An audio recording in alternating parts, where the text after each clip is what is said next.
This is the Philodendron heart leaf and isi-share ko sa inyo guys kung gaano siya kaganda.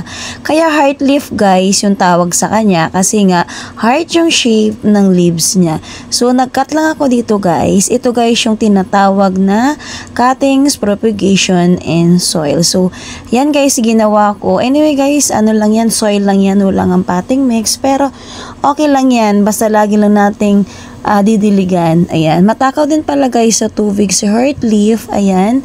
Sila guys yung magkakapatid ng mga photos ha. Yung sobrang ganda nila talaga kapag malago na. Ipapakita ko sa inyo guys yung before and after. So, ganito ko nga siya kadami pinropagate. Pero guys, hindi tayo sure kung gaano kadami yung mabuhay. Kasi yung iba kasi hindi talaga yan nabubuhay lahat. So, isi-share ko sa inyo at papakita ko sa inyo yung before and after nito.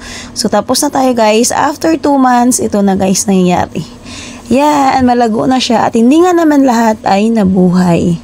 O, diba guys, try nyo din. Thank you for watching. Bye!